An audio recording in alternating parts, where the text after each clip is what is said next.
La tarde en que Daniel Regueira recibió la llamada del abogado, su vida cambió para siempre. No recordaba mucho de su tía abuela Elena. Había sido una mujer extraña, de carácter fuerte y mirada penetrante, que rara vez hablaba de su pasado.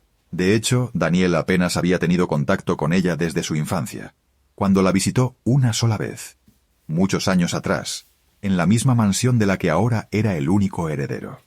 La voz grave del abogado resonó al otro lado de la línea, clara y firme. Es usted el único heredero, señor Regueira.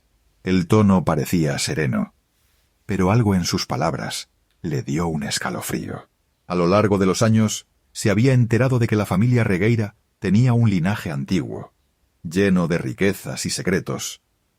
Pero nada más. Siempre había pensado que la mansión había quedado en el olvido, que los Regueira ya no eran más que un nombre lejano. Sin embargo, aquella llamada parecía desvelar un legado oscuro. Movido por una mezcla de deber y curiosidad, Daniel decidió viajar a Roca Serena, el pueblo olvidado donde la casona Regueira permanecía en pie, esperando ser redescubierta. La larga travesía en coche lo llevó a través de carreteras solitarias, bordeadas de árboles que parecían moverse al compás del viento, creando sombras alargadas sobre la carretera. Al llegar, se dio cuenta de que el lugar estaba detenido en el tiempo, como una postal sepia olvidada en un cajón. Las casas de piedra, cubiertas de musgo, daban la sensación de que nadie había pisado allí en décadas. La casa Regueira, al final de la calle principal, era una estructura imponente, como un coloso de piedra que dominaba el paisaje. Sus ventanas eran ojos ciegos, opacos, que miraban al pueblo sin revelar nada. La puerta principal estaba cerrada con pesadas cadenas, como si el tiempo hubiera decidido sellarla para siempre. Cuando Daniel las rompió y cruzó el umbral, un aire frío y viciado lo recibió, como si la casa intentara retenerlo fuera. Dentro, el olor a encierro y polvo era casi insoportable. Había algo más en el aire, un leve retintín de melancolía, como si los muros de la casa estuvieran cargados de recuerdos olvidados. Daniel subió por la escalera principal, cuyos peldaños de madera crujían bajo sus pies. El pasillo estaba desordenado, con muebles cubiertos por sábanas blancas, y el eco de su respiración se perdía en el vasto silencio de la mansión.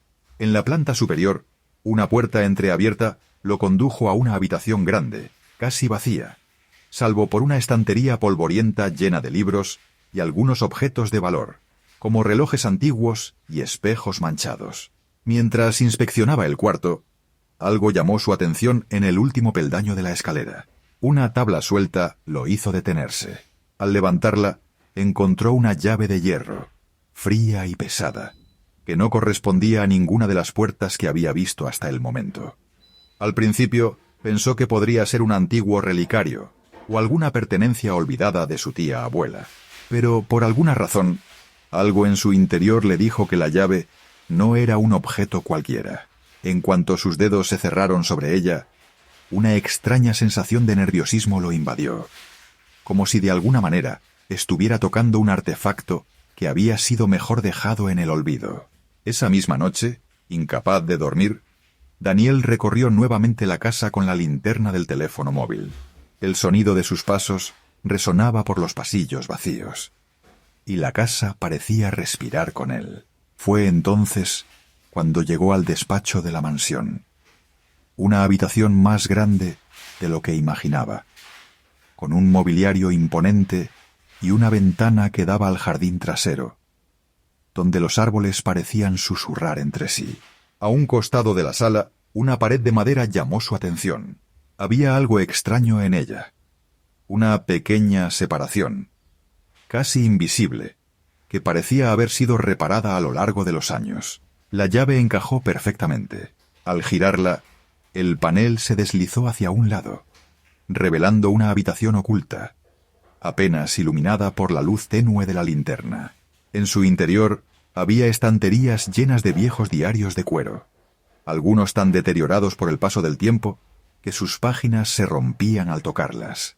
En el centro de la habitación, una fotografía enmarcada descansaba sobre una mesa polvorienta. Daniel se acercó a ella, y su corazón dio un vuelco al reconocer el rostro que veía reflejado. Era él, pero la fecha escrita al pie de la fotografía decía 1923. Su respiración se aceleró mientras tomaba la fotografía entre sus manos. ¿Cómo podía ser esto posible? La imagen parecía un retrato antiguo, con bordes descoloridos, pero el semblante de la persona en la fotografía no podía ser otro que el suyo. La sensación de desorientación creció dentro de él, y por primera vez en mucho tiempo, Daniel sintió una profunda inquietud.